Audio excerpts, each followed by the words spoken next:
Prize का संदेश अन्य अधिकारीगण यहाँ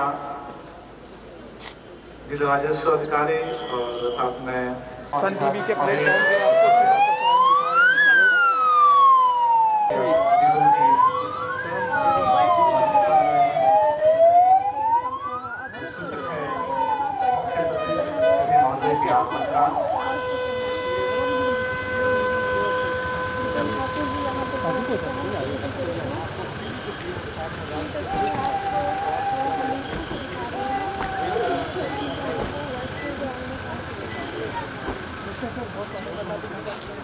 कोई भी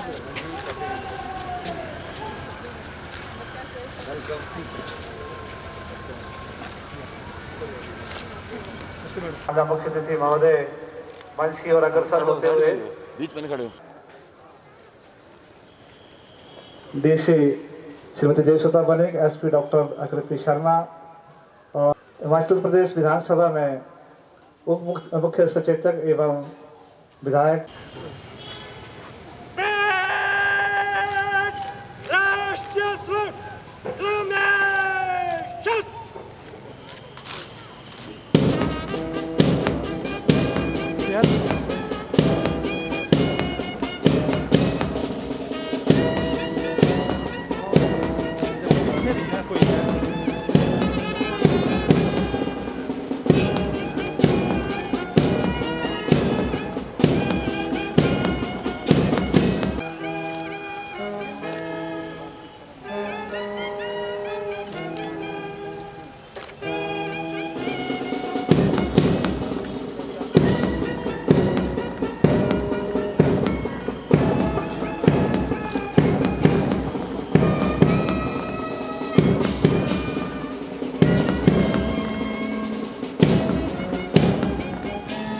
राष्ट्रध्वज के बाद parade commander SI Shri Kumar मंच की ओर बढ़ते हुए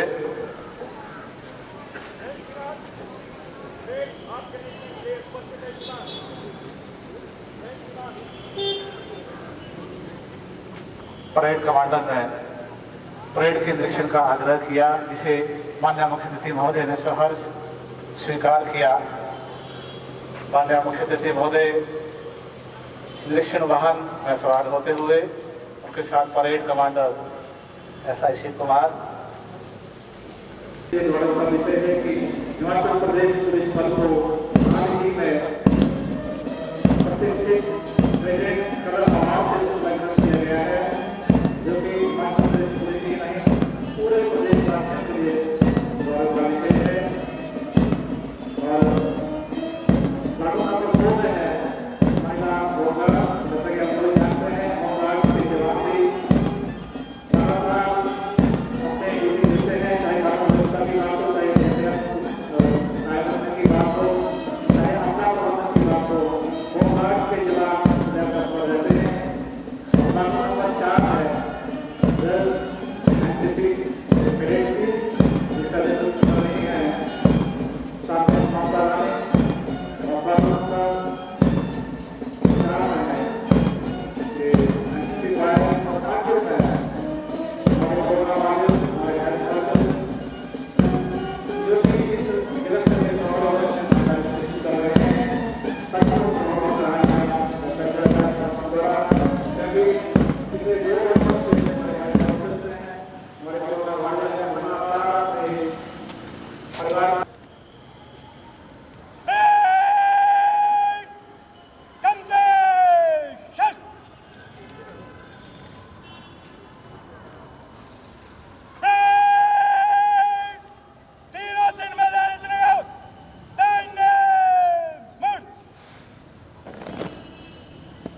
दाहिने मुड़ की कमांड लेने के बाद parade commander Shiv Kumar parade के मार्च पास्ट के स्टार्टिंग पॉइंट की ओर अग्रसर होते हुए चटक और चुस्त कदमों के साथ स्टार्टिंग पॉइंट की ओर अग्रसर होते हुए, और यहाँ आप देख रहे हैं रंग बिरंगी नीली पीली पगड़ियों से सुसज्जित ये हिमाचल प्रदेश पुलिस के जवान बहुत ही सुंदर लग रहे हैं।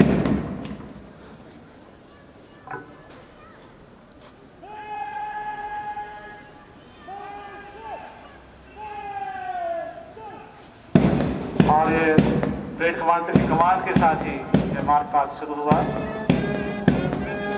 और होमगार्ड के बैंड सदस्यता सारे जहां से अच्छा हिंदुस्तान हमारा, हम बुलबुले हैं इसकी ये गुलिस्तां हमारा, इस धुन के साथ यह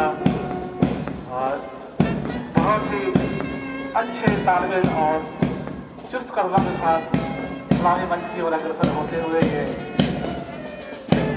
सभी प्लेटफॉर्म इस्लामी मंच की ओर अग्रसर होते हुए एक बार जोरदार तालियों से हौसला अफजाई कीजिएगा इन जवानों का। सचमुच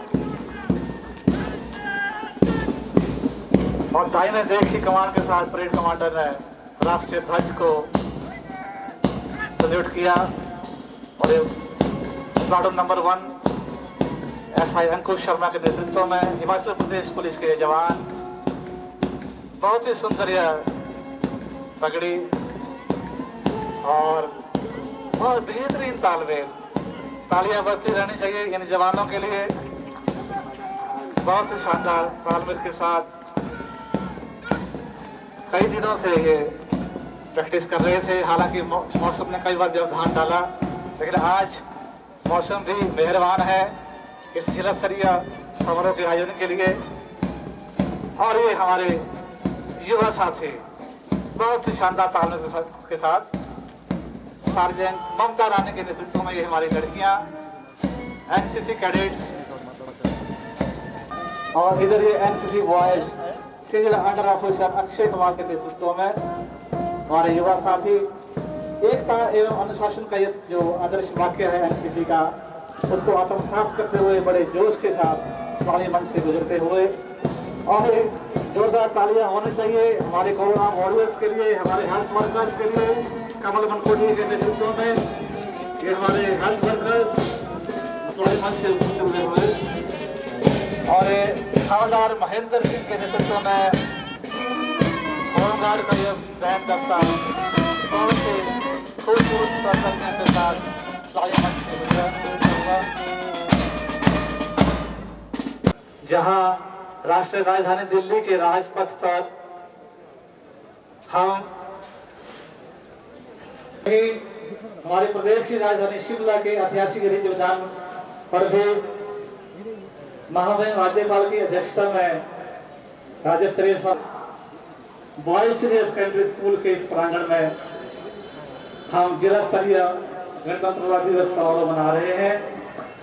और इस समारोह में उद्योग, परिवहन, श्रम एवं रोजगार मंत्री श्री कृष्ण ठाकुर जी, उनके साथ यहाँ पूर्व विधायक श्री बलदेव शर्मा जी,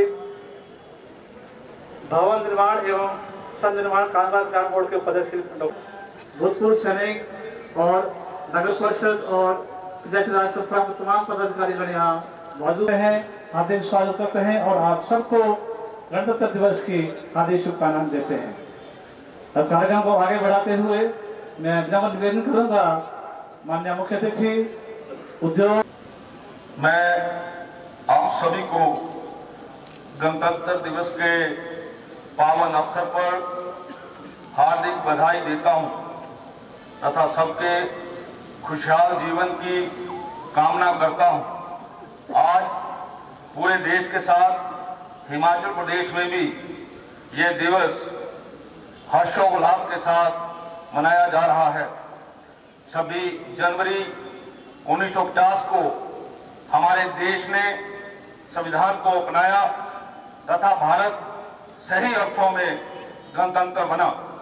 हमारा संविधान देशवासियों को बिना किसी भेदभाव के विकास एवं उत्थान के समान अवसर प्रदान करता है।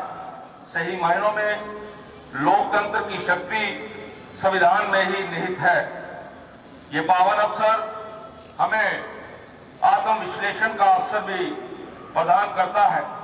एक गणराज्य के रूप में हमारी विकास यात्रा इस अवधि में हासिल लक्ष्य और भविष्य में किए जाने वाले कार्यों पर विचार करना महत्वपूर्ण है। गणतंत्र दिवस के शुभ अवसर पर देश की एकता एवं अखंडता को अक्षुण्ण बनाए रखने के लिए कुर्बानियां देने वाले महान व्यक्तियों को स्मरण करना आवश्यक है।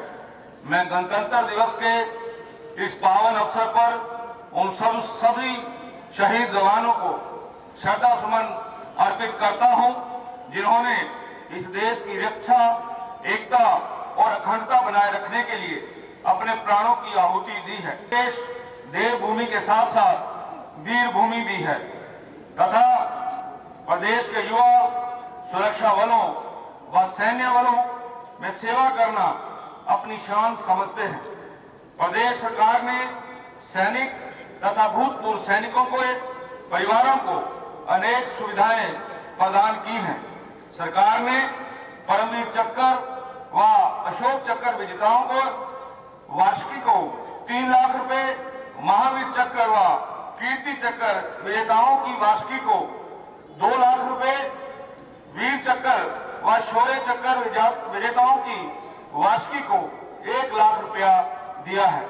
युद्ध में शहीद हुए सैनिकों की बेटियों की शादी के लिए 50,000 रुपए की आर्थिक सहायता राशि दी जा रही है। प्रदेश सरकार द्वारा युद्ध अथवा अन्य सैन्य ऑपरेशन में शहीद सैनिकों के आश्रितों को 20 लाख रुपया तथा अपंग हुए सैनिकों को 1 से 2.5 लाख रुपए तक की सहायता प्रदान की जाती है। हमारी सरकार ने समाज के भिन्न भिन्न वर्गों को मिलने वाली भिन्न भिन्न प्रकार की सामाजिक सुरक्षा पेंशन में बढ़ोतरी की है, जिसके कारण पेंशन धारकों की सामाजिक आर्थिक सुरक्षा बढ़ी है तथा वह सम्मानजनक जीवन व्यतीत कर रहे हैं। प्रदेश सरकार ने सत्ता संभालने के बाद अपनी पहले ही मंत्रिमंडल की बैठक में बिना आय सीमा के वृद्धावस्था पेंशन प्राप्त करने की आयु सीमा 80 वर्ष से घटाकर 70 वर्ष की, जिससे लाखों वृद्धजन लाभान्वित हुए। पारदर्शी एवं जवाबदेह प्रशासन की दिशा में सरकार ने अनेक कदम उठाए हैं। मुख्यमंत्री कार्यालय में ऑनलाइन निगरानी के लिए हिम प्रगति पोर्टल आरंभ कर प्रदेश में चल रही महत्वपूर्ण योजनाएं और परियोजनाओं की ऑनलाइन निगरानी की जा रही है। लोगों की समस्याओं को उनके घर द्वार के समीप ही निवारण करने के उद्देश्य और उनसे सीधा संवाद स्थापित करने के लिए प्रदेश सरकार ने जनमंच की अनूठी पहल की है। अब तक प्रदेश में 232 जनमंच आयोजित किए गए हैं, जिनमें 53,665 शिकायतें व मांगे प्राप्त हुई और उनमें से 93% का समाधान किया जा चुका है। इस कड़ी में घर बैठे समस्याओं के शीघ्र समाधान के लिए मुख्यमंत्री सेवा संकल्प हेल्पलाइन 1100 भी शुरू की गई है। केंद्र सरकार की उज्ज्वल योजना के सार्वभौमिकरण के लिए राज्य सरकार ने महत्वाकांक्षी मुख्यमंत्री गृहिणी सुविधा योजना को सफलतापूर्वक संचालित किया है। अब तक 3,23,000 परिवारों को निःशुल्क गैस कनेक्शन प्रदान किए गए हैं। हमारे लिए यह बड़ी उपलब्धि है कि हिमाचल प्रदेश को वर्ष 2019 में देश का पहला चूल्हा धुआं मुक्त राज्य घोषित किया गया है। केंद्र और राज्य की इन दोनों योजनाओं से महिलाओं के स्वास्थ्य पर चूल्हे के धुएं से पड़ने वाले दुष्प्रभाव से मुक्ति मिली है और पर्यावरण में भी योजनाएं मददगार साबित हुई हैं। आर्थिक रूप से कमजोर परिवारों को निःशुल्क चिकित्सा सुविधा प्रदान करने के लिए मुख्यमंत्री हिम केयर योजना शुरू की गई है। योजना के अंतर्गत 5,13,000 परिवार पंजीकृत हैं और सरकार द्वारा 2,17,000 लोगों को मुफ्त इलाज की सुविधा प्रदान करने पर लगभग 200 करोड़ रुपया व्यय किए गए हैं। गंभीर रूप से ग्रस्त, आर्थिक रूप से कमजोर लोग मुख्यमंत्री सहारा योजना के अंतर्गत निरंतर देखभाल का लाभ उठा रहा है। मुख्यमंत्री निःशुल्क दवाई योजना के अंतर्गत प्रदेश के सभी सरकारी स्वास्थ्य संस्थानों में सभी मरीजों को निर्धारित 1374 प्रकार की दवाइयां मुफ्त उपलब्ध करवाई जा रही है। इंडिया टुडे समूह द्वारा हाल ही में जारी most improvement status in health survey में हिमाचल प्रदेश को पहले स्थान पर आंका गया है।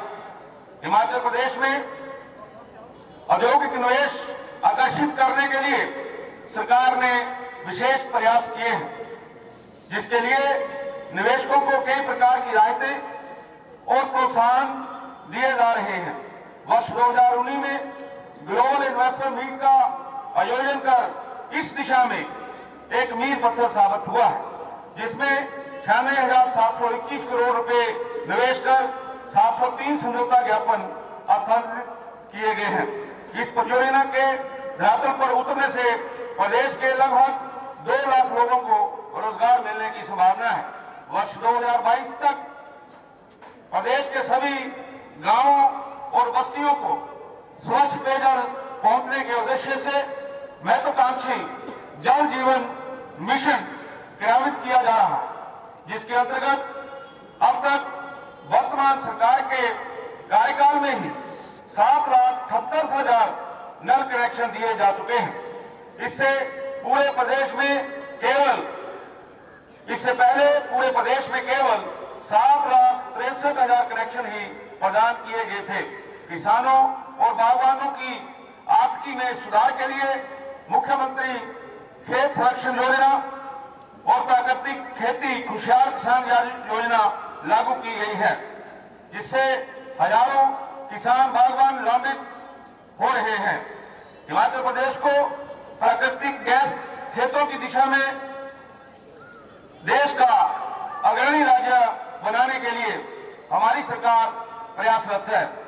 बीपीएल परिवारों की कन्याओं के विवाह के लिए मुख्यमंत्री शगुन योजना और बेसहारा महिलाओं और लड़कियों के विवाह के लिए वित्तीय सहायता प्रदान करने की दिशा में मुख्यमंत्री कन्यादान योजना खुशियों की सौगात लेकर आई है। मुख्यमंत्री आवास योजना के आरंभ कर ग्रामीण क्षेत्र के बीपीएल परिवारों को पक्का मकान बनाने के लिए 1,50,000 रुपए की प्रति लाभार्थी वित्तीय सहायता उपलब्ध करवाई जा रही है। भिन्न आवास योजनाओं के तहत 14,366 पात्र लोगों को आवास बनाने के लिए वित्तीय सहायता प्रदान की गई है। पिछले कल ही प्रदेश में अति गरीब परिवारों के लिए, जहां पे इनकम का क्राइटेरिया 35,000 था, उसको 50,000 किया गया है। यहां हमारे पुलिस के नौजवानों की जो पे में विसंगतियां थी, उसको दूर करने का भी काम पिछले कल जो है हमारी सरकार ने किया है। उसके साथ साथ गरीब परिवारों के लिए 60 यूनिट बिजली के फ्री और 125 यूनिट तक जो प्रयोग करेंगे उसके लिए दर 1 रुपये 90 पैसे से घटाकर 1 रुपये कर दी गई है। ये भी हिमाचल प्रदेश के इतिहास में एक बहुत ही सराहनीय कदम लिए गए हैं। विकास में लोगों को प्रशासनिक सुविधा प्रदान करने में ग्राम पंचायतों की महत्वपूर्ण भूमिका को देखते हुए प्रदेश सरकार ने 412 नई ग्राम पंचायतों और 3 नगर निगमों का सृजन किया है। हिमाचल प्रदेश में पर्यटन को नया आयाम देने के लिए प्रदेश सरकार विशेष रूप से प्रयास कर रही है, ताकि राज्य के राजस्व में वृद्धि के साथ साथ हमारे नौजवानों को रोजगार के पर्याप्त अवसर भी प्रदान हो सके। पर्यटन क्षेत्र के प्रोत्साहित करने के लिए हमारी सरकार ने नई मंजिल नई राहें योजना संचालित की है। इस योजना के अंतर्गत कांगड़ा जिले में बीड़ बिलिंग में को पैराग्लाइडिंग, शिमला जिले में चांशल घाटी को स्कीइंग, मंडी जिले में जंदेली को इको पर्यटन गंतव्यों के रूप में विकसित किया जा रहा है। मंडी जिले के लालजी व तत्तापानी तथा कांगड़ा जिले के ओम जलाशयों को जल क्रीड़ा के रूप में विकसित किया जा रहा है। मंडी के कंगनीधार में 183 करोड़ रुपए की लागत से भव्य शिव धाम स्थापित की जा रही। मंडी जिला के नालचड़ा में ग्रीनफील्ड हवाई अड्डा के निर्माण के लिए केंद्र सरकार से मंजूरी मिल चुकी है, जो प्रदेश में पर्यटन क्षेत्र को बढ़ावा देने के लिए बहुत उपयोगी साबित होगी। प्रदेश में रज्जू मार्गों का निर्माण भी सरकार की प्राथमिकताओं में है तथा हाल ही में धर्मशाला से मकरोडगंज के लिए 207 करोड़ रुपए से बना रोपवे का शुभारंभ किया गया है। श्रेय पर्यटकों के लिए वरदान साबित होगा। विकास कार्यों के लक्ष्यों को हासिल करने में कर्मचारियों की भूमिका सर्वोपरि है, जिसके मद्देनजर पिछले 4 वर्षों में भिन्न भिन्न विभागों में अलग अलग श्रेणियों में हजारों पद जो है वो भरे गए हैं। स्वास्थ्य, शिक्षा, अधोसंरचना विकास, सतत विकास लक्ष्यों की प्राप्ति तथा व्यापार में सुगमता में प्रदेश के प्रयासों को राष्ट्रीय स्तर पर सराहना मिली है। हाल ही में बिलासपुर जिले के कोठीपुरा स्थित एम्स में ओपीडी सुविधा आरंभ की गई है। 18 प्रकार की ओपीडी यहां शुरू की जा चुकी है, जबकि अप्रैल 2022 से पूर्ण ओपीडी शुरू की जाएगी। शिमला के आईजीएमसी में नया ओपीडी ब्लॉक जनता को समर्पित किया गया है, जबकि ऊना में पीजीआई चंडीगढ़ का सैटेलाइट सेंटर खोला जा रहा है। पिछले लगभग 2 वर्षों से वैश्विक महामारी कोरोना के गंभीर संकट काल से हिमाचल प्रदेश को भी गुजरना पड़ रहा है, लेकिन इन चुनौती के बावजूद प्रदेश सरकार ने यह सुनिश्चित किया है कि विकासात्मक परियोजनाओं की रफ्तार धीमी न पड़े। इस चुनौतीपूर्ण समय में सरकार ने प्रदेशवासियों को हर संभव सहायता और राहत प्रदान की। महामारी की चपेट में आए लोगों के उपचार के लिए केंद्र सरकार की उदार सहायता से यहां बेहतरीन प्रबंध किए गए। वहीं यहां पर सुनिश्चित किया गया कि राज्य में विभिन्न विकास परियोजनाओं में काम कर रहे हजारों प्रवासी मजदूरों को किसी प्रकार की असुविधा न हो। हिमाचल प्रदेश ने टीकाकरण के पहले और दूसरे चरण में देशव्यापी अभियान का 100% लक्ष्य हासिल कर इतिहास रचा है। इस महत्वपूर्ण अभियान की सफलता में भरपूर सहयोग के लिए मैं यहां प्रधानमंत्री श्री नरेंद्र मोदी व केंद्र सरकार का धन्यवादी हूं। वही अग्रिम पंक्ति के योद्धाओं के अथक प्रयासों और प्रदेश की समस्त जनता से मिले सहयोग के लिए भी हार्दिक आभार व्यक्त करता हूं। पूरी तरह तैयार है। मैं आप सबसे भी आग्रह करना चाहूंगा कि इस महामारी के प्रति सजग और सुरक्षित रहें तथा सरकार की ओर से जारी की जाने वाली सभी दिशा निर्देशों को सख्ती से पालन करें। मैं एक बार फिर से गणतंत्र दिवस पर आपको अपनी हार्दिक शुभकामनाएं देता हूं और विश्वास व्यक्त करता हूं कि आप सभी के सहयोग और सरकार के प्रयासों से हम हिमाचल प्रदेश को विकास के नए शिखर पर ले जाने में सफल होंगे। जय हिंद, जय हिमाचल।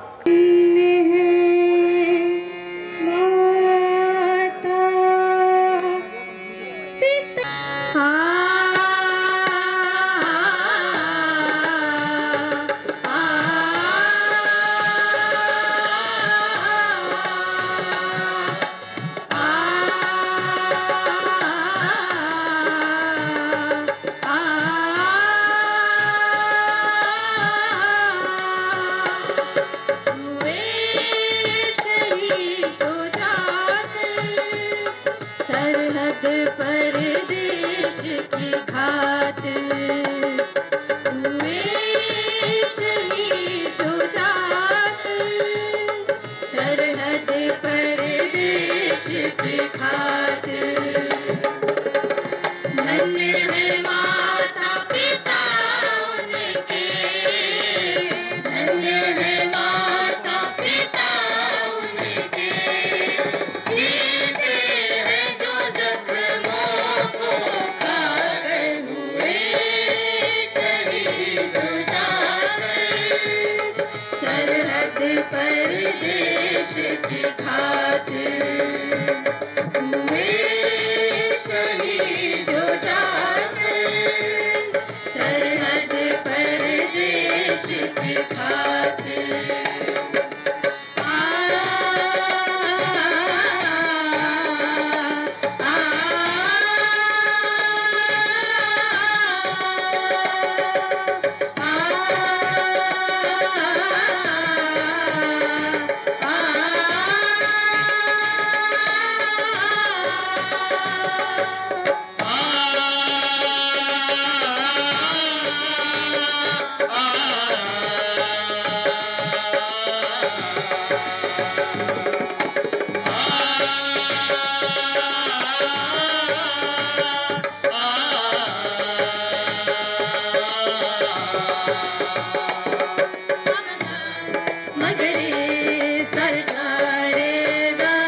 जिला प्रशासन की ओर से, प्रदेश सरकार की ओर से माननीय मंत्री महोदय कर रहे हैं।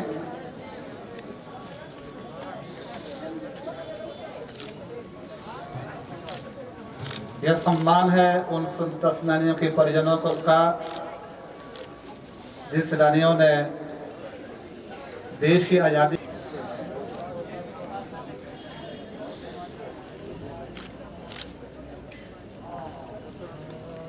स्वतंत्रता सेनानियों का यह सम्मान कर रहे हैं माननीय मंत्री महोदय, स्वतंत्रता सेनानियों के परिजनों का।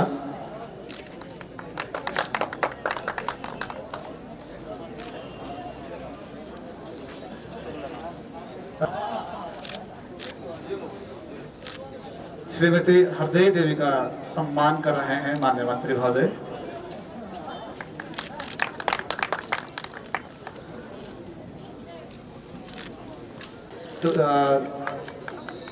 वाइफ ऑफ श्री डटोरिया राम, ग्राम पाहलू से हैं श्रीमती रातो देवी।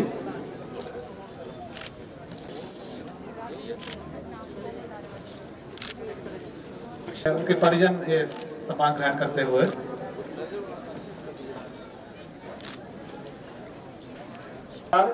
रणवीर सिंह, शोभा देवी, प्रवीण कौशल, पवन कुमार, संजीत कुमार, सुरेंद्र कुमार और कश्मीर सिंह। ये कमांडेंट श्री एस.के. कौंडल जी के नेतृत्व में इन्होंने 15,000 फुट ऊंचे मून पीक जो कि धौलाधार रेंज में स्थित है उसको मैं और लगातार इन संस्थानों ने जो है इसे निपटने में बहुत ही अच्छा काम किया था। पार्वती अस्पताल दिल्ली, इस संस्थान ने भी बहुत उम्दा एक मिसाल प्रस्तुत की थी कोरोना संकट के दौरान। उन्होंने भी बहुत अच्छा काम किया है। उपदौर थाना प्रभारी इन्होंने कानून व्यवस्था को कायम रखने में और खनन माफियाओं को पर शिकंजा कसने में बहुत ही अच्छा काम किया है, उत्कृष्ट कार्य किया है, उनको सम्मान पाई है। इसके बाद अवध देवी पुलिस चौकी के प्रभारी एएसआई ज्ञानचंद, इन्होंने भी विभिन्न केसों को सॉल्व करने में और कानून व्यवस्था कायम रखने में बहुत अच्छा काम किया है। इसके बाद महिला थाना हमीरपुर की एएसआई वीना देवी दान की है पुलिस कर्मचारी के रूप में। उसके बाद एएसआई अमीचंद एसपी ऑफिस में कार्यरत हैं। इन्होंने भी जो टेक्निक के माध्यम से विभिन्न केसों को सॉल्व करने में इन्होंने काफी उम्दा काम किया है कि आयोजन में और उस प्रक्रिया को सफलतापूर्वक संपन्न करवाने में भी उनका बहुत बड़ा योगदान रहा है। इसके बाद मुख्य आरक्षी राजेश, ये एसपी ऑफिस में कार्यरत हैं और विभिन्न केसों की जांच में इनका बहुत ही अच्छा योगदान रहा है, बहुत सराहनीय योगदान रहा है। इन्हें भी सम्मानित किया जाए। अन्वेषण यूनिट में काम करते हुए नशा तस्करों के खिलाफ शिकंजा कसने में काफी अच्छा योगदान दिया है, इन्हें भी सम्मानित किया जा रहा है। इसके बाद मुख्य आरक्षी सुनील कुमार, ये पुलिस थाना बहुत बड़ा योगदान दिया है, इन्हें भी सम्मानित किया जा रहा है। इसके बाद मुख्य आरक्षी अश्वनी कुमार, ये भी पुलिस थाना सदर में कार्यरत है, इन्होंने भी विभिन्न केसों की जांच में उम्दा योगदान दिया है। इसके बाद पुलिस थाना सुजानपुर में कार्यरत आरक्षी अनिल कुमार, इन्होंने भी विभिन्न केसों में वांछित अपराधियों को दबोचने में और उनकी जांच में और कानून व्यवस्था।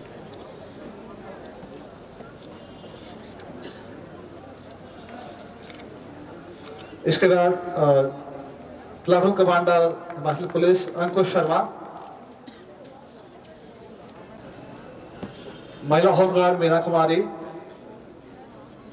Satish Kumar, NCC girls sergeant Mamta Rani, NCC boys senior under officer Akshay Kumar और कोरोना वॉरियर्स के दल के कमल मनकोटिया, होमगार्ड बैंड सतीश कुमार,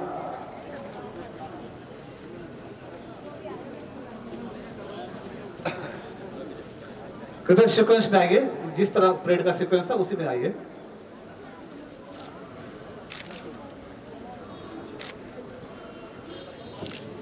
सतीश कुमार,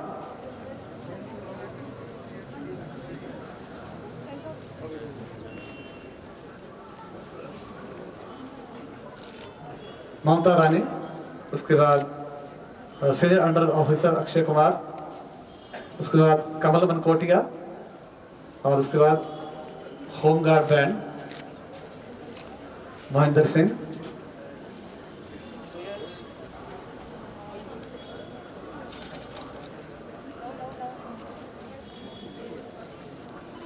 और इनके बाद जो इस परेड की तैयारी में महत्वपूर्ण भूमिका निभाने वाले हेड कांस्टेबल नरेश कुमार, आप भी आ जाएं।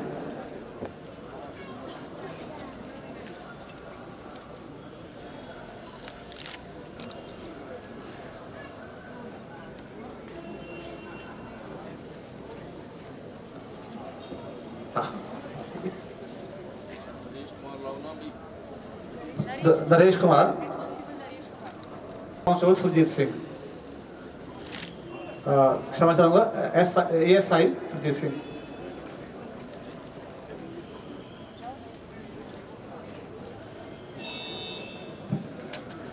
इसके बाद इस समारोह के आयोजन में जो आप मंच के साथ, इस्लामी मंच के साथ एक भव्य आप रंगोली देख रहे हैं, यह रंगोली CDPO कार्यालय टौणी देवी के अधीन जो हमारे आंगनबाड़ी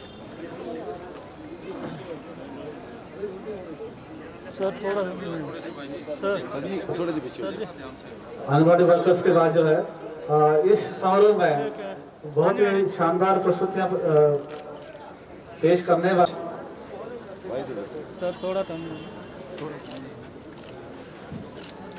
इसके बाद सरस्वती कला मंच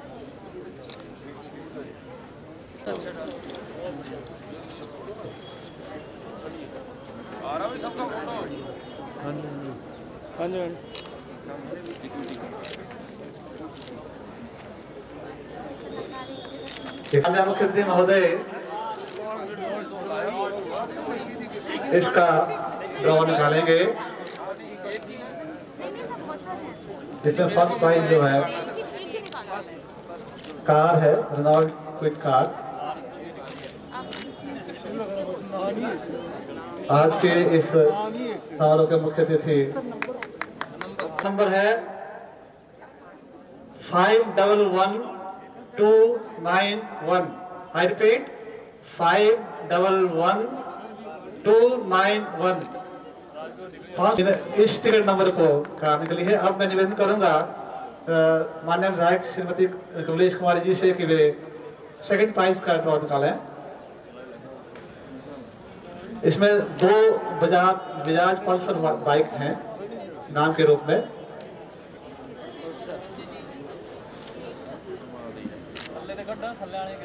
और जो सेकंड प्राइज के रूप में जो पहली बाइक निकली है वो है 530957 530-957। और जो दूसरी बाइक निकली है 542404। आई रिपीट 542404 में 541738। I repeat 541-738। और जो दूसरी निकली है